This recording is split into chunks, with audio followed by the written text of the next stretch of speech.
നമസ്കാരം. എന്തൊക്കെ മേളമായിരുന്നു.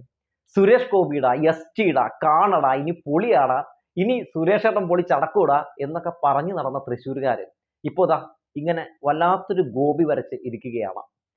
തൃശ്ശൂരിലെ എം പി ആരാണെന്ന് ചോദിച്ചാൽ സുരേഷ് ഗോപിയാണ് ട്ടോ എന്ന് പറയാൻ പോലും മടിയാണ്. കഴിഞ്ഞ കുറച്ച് ദിവസം മുമ്പ് നമ്മൾ ചെയ്ത വാർത്തയുമായിട്ട് ബന്ധപ്പെട്ട് തൃശ്ശൂരിൽ നിന്ന് ഒരുപാട് ആളുകൾ നമ്മൾ വിളിച്ചു. ഈ വിളിച്ച ആളുകളിൽ ബിജെപിക്കാരുണ്ടായിരുന്നു, രാഷ്ട്രീയമില്ലാത്ത ആളുകളുണ്ടായിരുന്നു, അങ്ങനെ കുറെ ആളുകളുണ്ടായിരുന്നു കേട്ടോ. അപ്പൊ അതിൽ ചില ആളുകൾ പറഞ്ഞ കാര്യങ്ങൾ കേട്ടപ്പോൾ സത്യത്തിൽ എനിക്ക് വലിയ സന്തോഷം തോന്നി. വേറൊന്നും കൊണ്ടല്ല. പണ്ട് ഈ ഇലക്ഷന്റെ സമയത്ത് ഈ സുരേഷ് ഗോപി ജയിച്ചു കഴിഞ്ഞാൽ ഇങ്ങനെ ആയിരിക്കും കേരളത്തോട് തികഞ്ഞ അവഗണന, കേരളത്തിലെ ഒരു ദുരന്ത മുഖത്തോ അല്ലെങ്കിൽ കേരളത്തിന് സംഭവിക്കുന്ന ഒരു വിഷയങ്ങളിലോ സുരേഷ് ഗോപിയുടെ ഒരു ഇടപെടൽ ഉണ്ടാകില്ല എന്നൊക്കെ പറഞ്ഞപ്പോൾ അങ്ങനെയൊന്നുമല്ല സുരേഷ് ഏട്ടൻ നന്മമരമാണ്. കണ്ടിട്ടില്ല അവരെ സഹായിക്കുന്നത് ഇവരെ സഹായിക്കുന്നത്, അതുകൊണ്ട് സുരേഷ് ഏട്ടൻ ഉണ്ടാവും, നിന്നെ പോലുള്ള ആൾക്കാരൊക്കെയാണ് ഇങ്ങനെ പറഞ്ഞുകൊണ്ട് കിടക്കുന്നത് എന്നൊക്കെ പറഞ്ഞുകൊണ്ട് കിടന്നു. എന്നിട്ടിപ്പോൾ എന്തായി? കേരളത്തിൽ ഒരു വലിയ മഹാദുരന്തം ഉണ്ടായപ്പോൾ, രാജ്യത്തെ തന്നെ നടുക്കിയ ഒരു ദുരന്തം വയനാടിൽ ഉണ്ടായപ്പോൾ, ഏകദേശം 400-ന് മുകളിൽ ആളുകളുടെ ജീവൻ നഷ്ടപ്പെട്ടപ്പോൾ എവിടെ പോയി സുരേഷ് ഗോപി? ഇപ്പോ നമുക്കറിയാം ഈ വിഷയവുമായിട്ട് ബന്ധപ്പെട്ട് സുരേഷ് ഗോപിയുടെ ഒരു ഇടപെടൽ എന്താണെന്ന് ചോദിച്ചാൽ ഒരു ഇടപെടലും നടത്തിയിട്ടില്ല. 6 ദിവസങ്ങൾക്ക് ശേഷമാണ് കേരളത്തിൽ നിന്ന്, തൃശ്ശൂരിൽ നിന്ന് ജയിച്ചുപോയ എം പി, അതായത് കേന്ദ്ര സഹമന്ത്രി കൂടിയായ സുരേഷ് ഗോപി അങ്ങോട്ടേക്കൊന്ന് തിരിഞ്ഞു നോക്കുന്നു, അങ്ങോട്ടേക്കൊന്ന് വരുന്നത്. അത് ദേശീയ ദുരന്തമായി പ്രഖ്യാപിക്കാനോ അല്ലെങ്കിൽ അത് പ്രഖ്യാപിക്കപ്പെടേണ്ടതാണെന്ന് പറയാനോ സുരേഷ് ഗോപിക്ക് കഴിഞ്ഞിട്ടില്ല. ഒരു പ്രത്യേക കേന്ദ്ര പാക്കേജ് ഇവർക്ക് ആവശ്യമാണെന്ന് പറയാൻ സുരേഷ് ഗോപിക്ക് കഴിഞ്ഞിട്ടില്ല. ഈ ദുരിതാശ്വാസ ക്യാമ്പുകളിലും ദുരന്ത ഭൂമിയിലുമൊക്കെ ഇദ്ദേഹം വന്ന് സന്ദർശിച്ചു പോയി. അതിനുശേഷം കേന്ദ്ര സഹമന്ത്രിമാരുടെ കുത്തുവാക്കുകളും ചില അടിസ്ഥാന വിരുദ്ധമായിട്ടുള്ള ചില വാക്കുകളുമൊക്കെയാണ് ഈ ദുരന്തവുമായി ബന്ധപ്പെട്ട് നമ്മൾ കേട്ടത്. അതിൽ അമിത്ഷായുടെ പേരും ഭൂപേന്ദ്ര യാദവിന്റെ പേരും അങ്ങനെ പല പേരുകളും കടന്നു പോകുന്നു. അതൊന്നും തിരുത്താനും സുരേഷ് ഗോപിക്ക് കഴിഞ്ഞിട്ടില്ല. ഈ വിഷയവുമായി ബന്ധപ്പെട്ട് ഇവിടുന്ന് പോയ ഇന്ത്യ മുന്നണിയിലെ എല്ലാ എം പിമാരും ഒറ്റക്കെട്ടായി കേരളത്തിന് വേണ്ടി വാദിച്ചപ്പോൾ കേന്ദ്ര സഹമന്ത്രിമാർ പറഞ്ഞ പച്ചക്കള്ളത്തെ പൊക്കിപ്പിടിച്ചുകൊണ്ട് ഇന്ത്യ മുന്നണിയിലെ എം പിമാർ പറയുന്നത് അസത്യമാണെന്ന് പറഞ്ഞ് ഒരു വല്ലാത്ത രീതിയിലുള്ള ഒരു ഷിറ്റായിട്ട് നിൽക്കുന്ന കാഴ്ചയാണ് സുരേഷ് ഗോപിയുടെ ഭാഗത്ത് നിന്ന് കാണാൻ സാധിച്ചത്. സുരേഷ് ഗോപി എന്ന് പറയുന്ന ഈ മഹാനടൻ മഹാ അഭിനയവുമായി തൃശ്ശൂരിലേക്ക് വന്നപ്പോൾ തൃശ്ശൂരിലെ പാവപ്പെട്ട ആളുകൾ, തൃശ്ശൂരിലെ നിഷ്കളങ്കരായിട്ടുള്ള ആളുകൾ സത്യത്തിൽ അതിലങ്ങ് വീണുപോയി. അതാണ് സത്യം.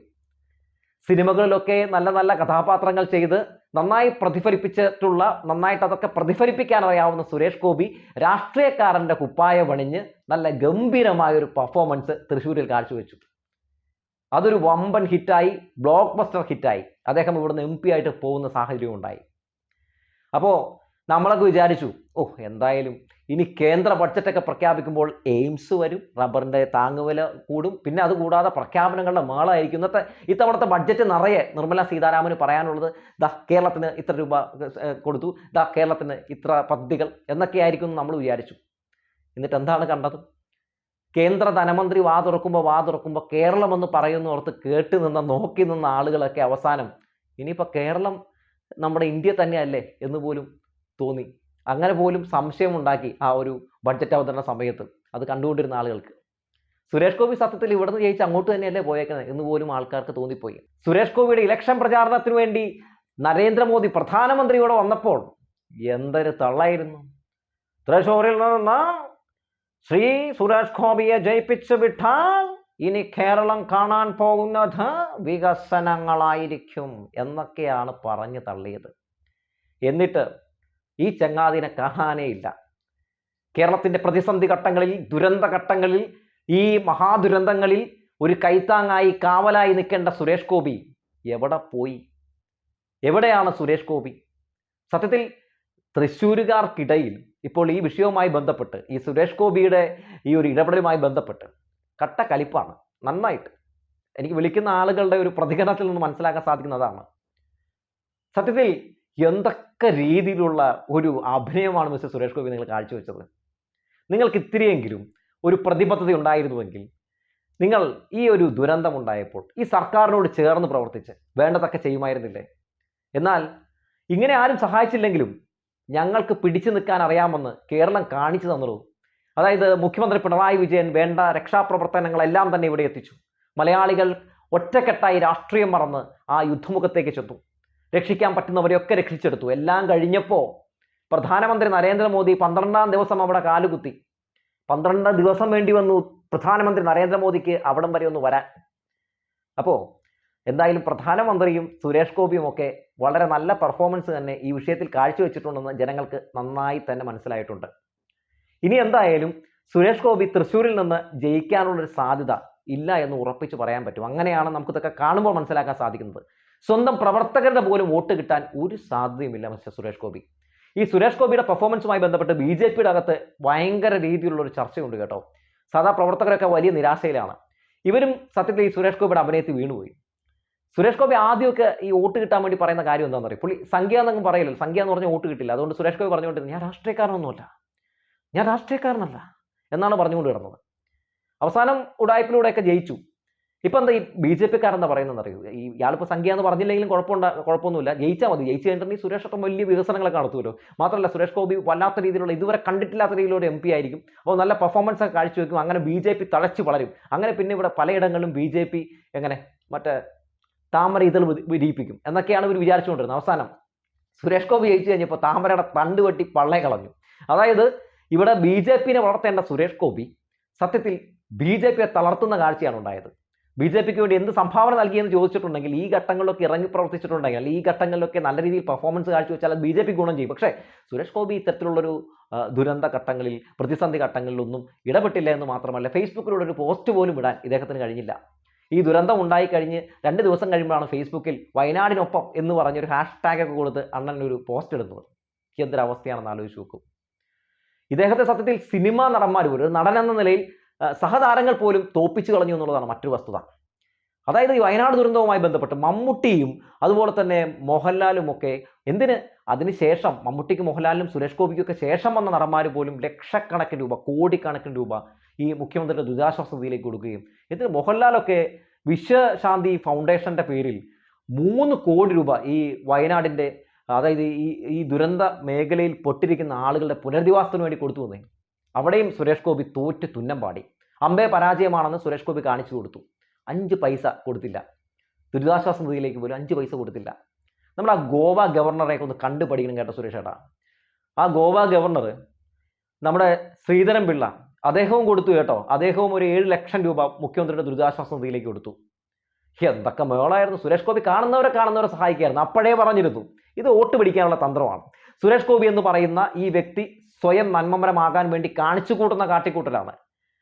അയാൾ ഒരു 5 രൂപ കൊടുക്കുന്നുണ്ടെങ്കിൽ അയാൾ അവിടെ 50,000 രൂപയുടെ 5 കോടിയുടെ മാർക്കറ്റിംഗ് നടത്തുന്നുണ്ടായിരുന്നു എന്നുള്ളതാണ് സത്യം. അത് അന്നേ നമ്മൾ പറഞ്ഞതാണ്. ഇദ്ദേഹം എവിടെ പൈസ കൊടുത്താലും ഇദ്ദേഹം ആരെ സഹായിച്ചാലും അതൊക്കെ വാർത്തയായിട്ടില്ലേ, അതൊക്കെ വാർത്തയാക്കുകയായിരുന്നു. അതാണ് സത്യം.